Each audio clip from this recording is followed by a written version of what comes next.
explore the rich and captivating world of Hindu mythology with us. Discover the timeless tales of gods, goddesses, heroes, and monsters. Join us on a journey to unravel the ancient wisdom and cultural heritage of India.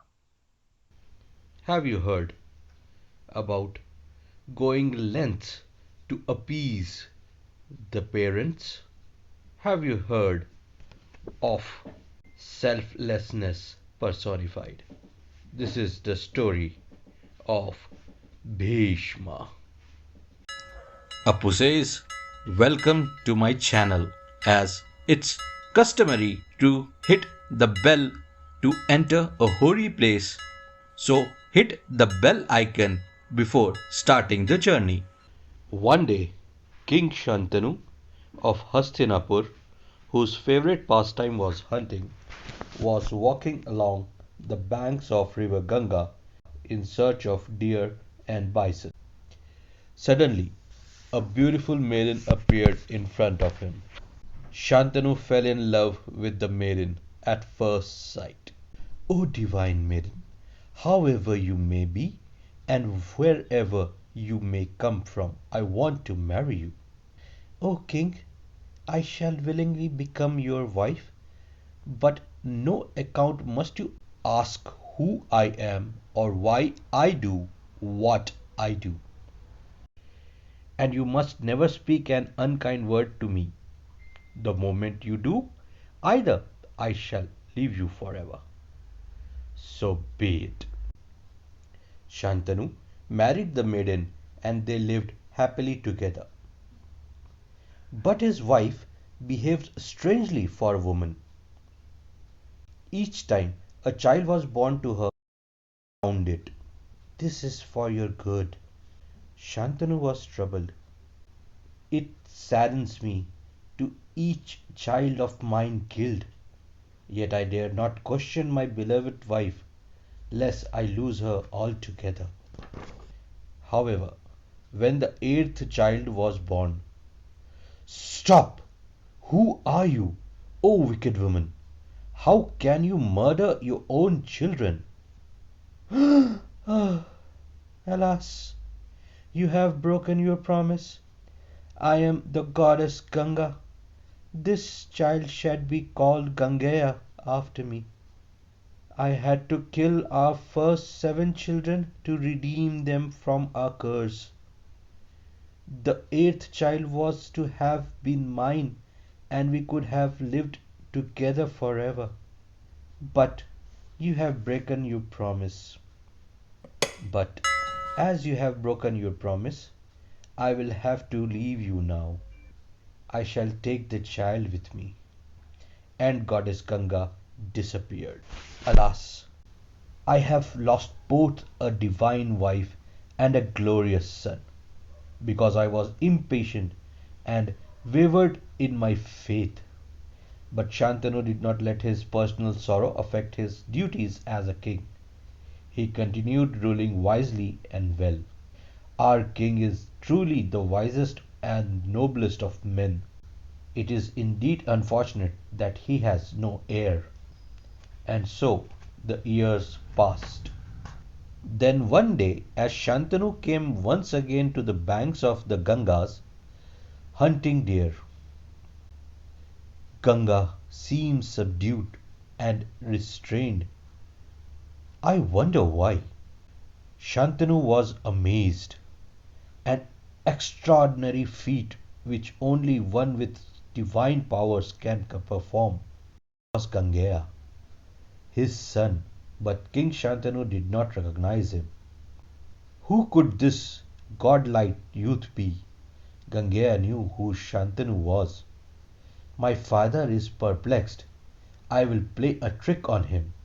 And he suddenly vanished before Shantanu's very gaze. At that moment, a thought suddenly struck Shantanu. Could he be my son Gangaya? Please show yourself. And that marvelous youth, isn't he mine? This is Gangaya, the eighth son I bore you. He is unsurpassed his wisdom and in use of weapons. He has earned the title Devavrata. Take him home and make him your heir. He is mighty archer and has learned all there is to know about the duties of a king. And Ganga vanished. Shantanu took Devavrata and returned home joyfully. When they reached his palace, he summoned all his kinsmen prowess to him. Devavrata shall be the heir to my throne. The prowess looking upon the godlike youth admired him. Devavrata soon earned their love. In all branches of knowledge, both worldly and spiritual, his skill is unsurpassed, and their respect too.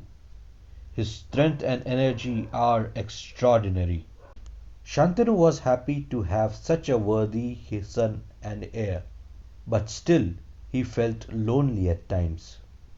At such moments he took long walks alone along the banks of Yamuna. On one such walk, ah, what a divine fragrance! Where it is from? Just then he saw a beautiful girl approaching. Who are you? I am Satyavati, the daughter of a fisherman. What are you doing here? I ferry passengers across in my boat. King Shantanu was overcome by a desire to make Satyavati his own and take her to his palace. Her fragrant perfume shall fill my lovely hours. I shall go and ask her father for her hand. He went to Satyavati's father. I wish to take your daughter for my wife. O king, I can never obtain a husband for her equal to you, but I wish. What is it that you wish? Name it. That the son born unto my daughter shall reign after you. If you can promise that, she is yours. Shantanu was dismayed. How can I disinherit my Devavrata? He returned to his palace, his thoughts full of Satyavati. And yet my life is meaningless if I cannot marry Satyavati. At Hastinapur he passed his days, lost his loneliness. One day, Father, why are you sad? You have everything a king can want: prosperity, loyal subjects, and a heir. Shantanu was quick to answer. You are my only son. You are an excellent archer, and you welcome combat. Supposing you are slain, what will happen to the Bharat dynasty? It is this thought that worries me. But Devrat was too intelligent to be taken in by these words. I must find out the secret. Longing nags my father. So he went to an old minister who was devoted to his father. Revered sir, why does my father grieve so? He has set his heart on Satyavati's, the fisherman's daughter. Well, why doesn't he marry her? That shouldn't be very difficult. The minister hesitated for a second, then, her father will give his consent only if Shantanu promise that her son will be his heir. Devrat, accompanied by few elderly Paurvas chiefs, went to Satyavati's father. What is your objection to giving your daughter to my father? He already has an heir in you. What chances would my grandson have against you? He would be condemned of a life of subordination. Upon hearing these words, Devrat took an oath. I vow that the son born to your daughter shall reign as the king's. But the fisherman was not satisfied. I have no doubt that you will keep your word. But what about the sons you may have? Devrat did not intend to go without winning Satyavatis for his father. Chief of fishermen, I give up my right to the throne. I now settle the matter of my children. Then Devrat took a terrible oath. From this day, I vow to remain a Brahmachari. Brahmachari means bachelor for life. Hearing these words, the god showered flowers on Devrat. He is Bhishma of the terrible oath, and hence Bhishma Pratigya was born. I give my daughter to your father. Bhishma went to Satyavati. Mother, ascend this chariot and let us go home. At Hastinapur, Bhishma told Shantanu everything. Son, for this I grant you a boon. You will die only when you wish to. Shantanu married Satyavati and had two sons. The elder was killed in a battle. When Shantanu died, Bhishma set the younger son, Vichitravarya, on the throne and ruled the kingdom for him. One day, Bhishma approached Satyavati. The king of Kashi is holding Swayamvar for his three daughters. I would like to win them for him. Go, Bhishma. My blessings and my gratitude, win them for him. Bhishma went in a single chariot to Kashi and won the princess, defeating all the rival kings who opposed him. He brought the princess Amba, Ambika and Ambalika to Satyavati. Luck was with you, my son. When the wedding was about to take place, Amba turned to Bhishma. In my heart I had already chosen another.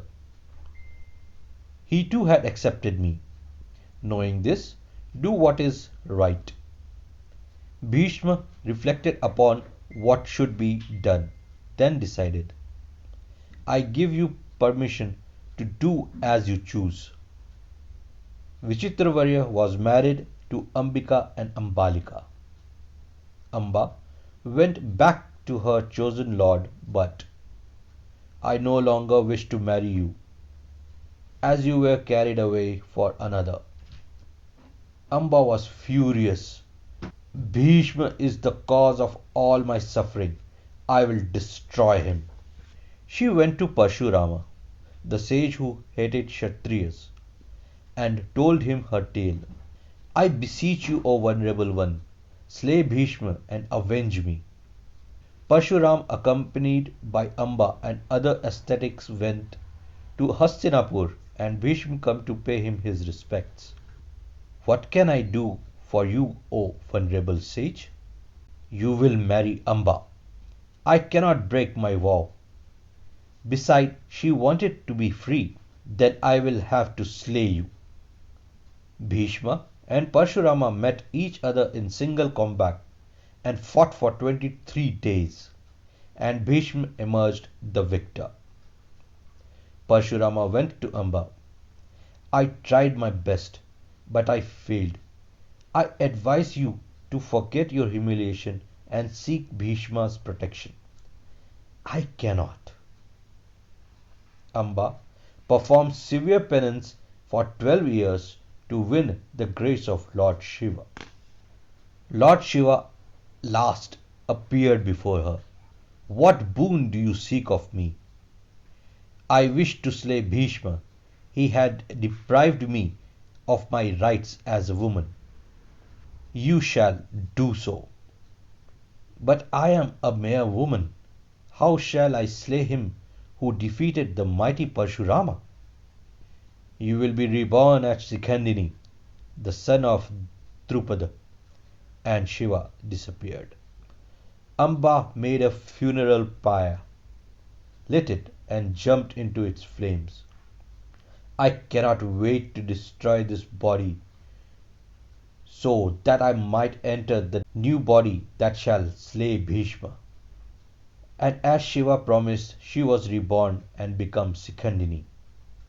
Her sister, in the meanwhile, had a son each, Dhritarashtra and Pandu, whose sons were the 100 Kauravas and 5 Pandavas respectively. Bhishma supervised the upbringing of these cousins as he had done that of their parents. Bhishma always bullies us, and the elder take his side. The childhood enmity continued into their adult life. If the Pandavas want their share of the kingdom, let them fight for it. Give them what is theirs and avoid trouble. But the Kaurava did not hear him, and war broke out between the Kauravas and the Pandavas. The great 18-day war of Mahabharata. On the first day of the battle, the eldest Pandava came to Bhishma. Venerable Grandsire, we seek your blessings and your permission to begin the battle. Bhishma loved both the Pandavas and the Kauravas, but he was duty bound to fight on the side of Kauravas. They were the son of the reigning king Dhritarashtra. For 9 days Bhishma and the Kauravas' army fought relentlessly against the Pandavas' armies. Drupada's son Shikhandi was an ally of the Pandavas. On the 10th day of the battle, Arjuna the Pandava, shielding himself behind Shikhandi, attacked Bhishma. Shikhandi was once a girl, I cannot attack him. How fortunate that I heard the story of Shikhandi last night, Arjuna thought. Time draws near, I wish to die, but not the hands of Shikhandi, Bhishma thought. Then he felt the arrows had pierced him deepest. The fatal arrows are Arjuna's. I am ready. Both armies stopped fighting and crowded around their beloved grandsire. I need my support for my head. Arjuna immediately placed 3 arrows under Bhishma's head. Fine. A pillow befitting a warrior. Now I am thirsty. At once Arjuna shot an arrow into the earth near Bhishma's head. Bhishma drank and was happy. The battle resumed. My soul will depart only at the auspicious moment I have chosen for it. I will lie here and wait. The Pandavas won the war. Yudhishthir, the eldest of them, came to Bhishma for his blessing and his advice on the duties of a king. As Bhishma finished talking, it was the auspicious moment he had chosen for his death, and his soul passed away. So this was the story of Bhishma, selflessness personified. Thank you for watching and for being a part of our journey through Hindu mythology. We hope these stories have inspired you, enlightened you, and left you wanting more. Don't forget to like, share, and subscribe for more exciting stories from the ancient world.